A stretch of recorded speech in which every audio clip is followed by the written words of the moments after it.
watch me. Oh yeah, so I want to welcome you guys to the first Spotlight segment of the Indie Thought website. Today, we have DJ4B. This kid is everywhere right now.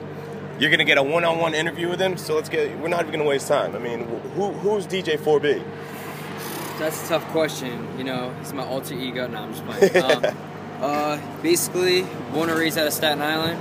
Moved to Jersey when I was about 12, and my mom told me I needed a job, so, you know, I figured DJing was the best way to go.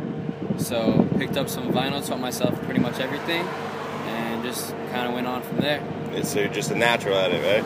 I mean, practice makes perfect, you know? What age did you start again? Probably like 12. 12? Yeah. Started around 12, taught myself everything, and I still have like recordings of like when I first started, and definitely wasn't natural back then. Yeah, you look back at them like, yeah, so, dude, so like, where are you spinning at now? What spots are you at? What teams are you rolling with? Basically, well, maybe like within like the last year or so, I started like my own team because basically I wanted to see who like really supports me and stuff, so I could like, because I do a lot of traveling, and when I do travel, when I do travel, it's like hours away. It's not like I'm traveling like across the world. Yeah, yet, so it's nice to have a nice base to exactly. bring out. Like I like bringing my team out to make some noise, so people like, whoa, like who's that, you know? Mm-hmm. But next month I'm in DC. I was actually in Philly last night, and then I have a residency in Staten Island on Fridays. I have residency in Jersey on Saturdays, and a hip hop party in Jersey on Sundays. And you know, you're all over the map. Though, yeah, we now. shop around a little bit, you know.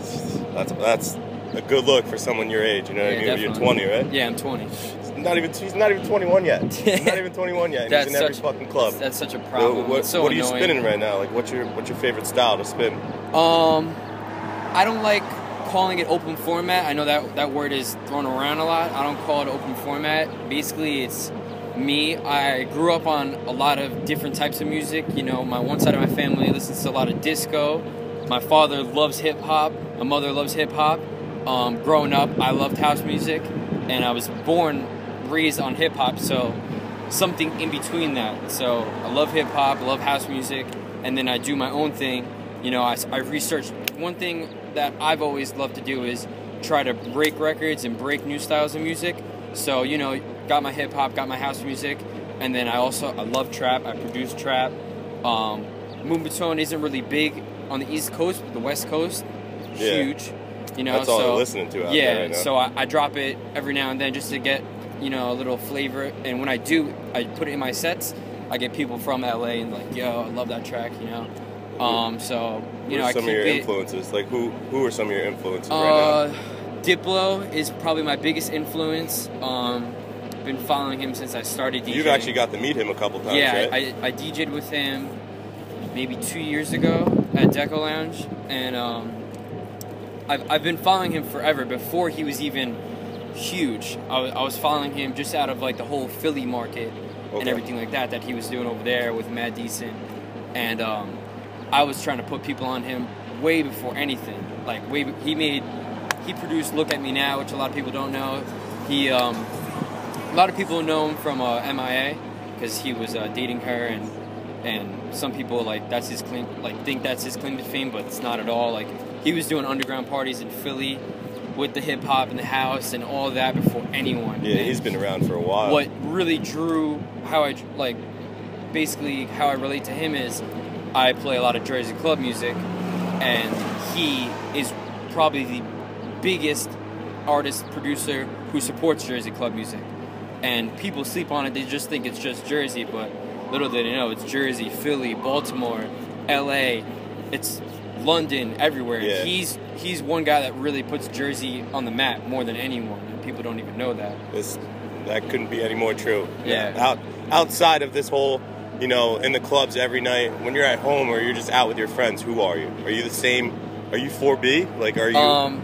I'd say maybe 2 years ago there was 4B and there's Bobby, but there's no Bobby anymore. Now you go everywhere and everywhere. It's just 4B. What's up, 24/7. If I'm not DJing, I'm producing, I'm practicing. You know, I wake up every morning, I try to practice a little bit, if I'm not practicing, I'm working on a new track. You know. Okay.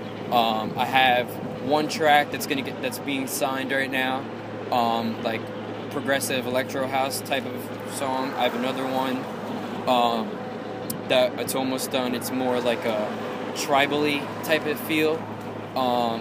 I have a Jersey Club trap EP coming out probably in the summer.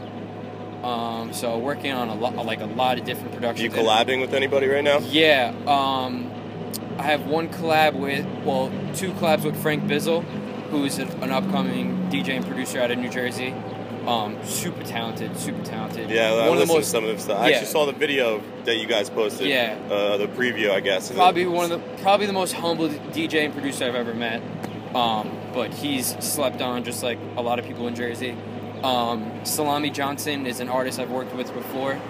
He's a guy that, to me, just has the image, has the drive, and just, to me, it's like I get a lot of people that ask me for beats, and if they don't have the full package, I'm not giving you a beat. You know, I'm very, very selective with beats. Like, people hit me up for collabs and beats all the time, and I'm just like, no. Not because it's a Hollywood thing or anything like that. It just, I'm not going to waste my time if their stuff isn't put together. And this kid hit me up, and he's like, yo, I already spit over one of your beats. And I'm like, oh, let me hear it. And it was fire. He came to the club, toured out, we started vibing. He ended up being my manager's cousin out of nowhere. Oh, wow. Yeah. Now, who's your manager? Joel. He works for R3 Ventures out of Jersey. Okay, it's and pretty big. Yeah, R3's pretty big out here. Yeah, he's been in the nightlife scene forever. So I started working with him at Abyss when I used to do T-nights at Abyss.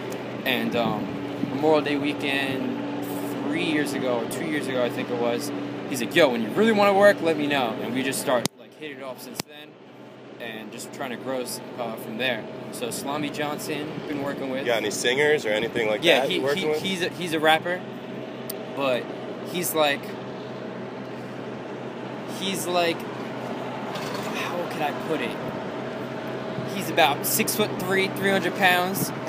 Like Tyler, the Creator. With a name like Salami Johnson. Salami Johnson, just out there, no filter, comes at you, and it's just about that party stuff. Like, he was doing a lot of hip hop beats, and I showed him Jersey Club and trap. So he spit over my Che Flute edit. It's a trap Jersey Club edit. Okay. And it's called Damn Flute by Salami Johnson. If you want to go check it out, it's on my SoundCloud at soundcloud.com. Yeah, I'll put DJ4B. By the way, all his links, if you want to listen to DJ4B stuff, just go to the bottom of this video. It's right there. Click the Facebook link, SoundCloud link. It's all right there. Yeah, the EP is called Priority Mail. It's one track is my instrumental called Priority Mail. Then it's Salami Johnson's record, Priority Mail. And a remix by Salami Johnson, a house remix by Salami Johnson and Frank Bizzle. Salami also produces along with Frank.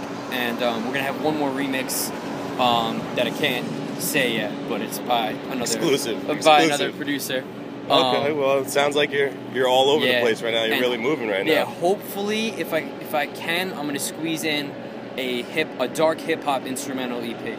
Okay. Because maybe like 6 months ago, I was producing straight hip-hop beats, and my goal was to get something to Zebra Cats before they were on tour, but they went on tour, they got really busy, and I had all these beats left over, and I'm like, oh, what am I going to do with it? Yeah. And someone suggested, yo, come out with a hip-hop instrumental EP, which not a lot of people do, so that, it's good like way to make some money, too. Exactly. If the right people pick it up. It's like a A$AP Rocky, Joey Badass type flow, Okay. Dark hip-hop, trap, just grimy, like Hudson Mahawkey, you know what that is? Okay, yeah. Something like that, So. All right, so we got one last question. Okay.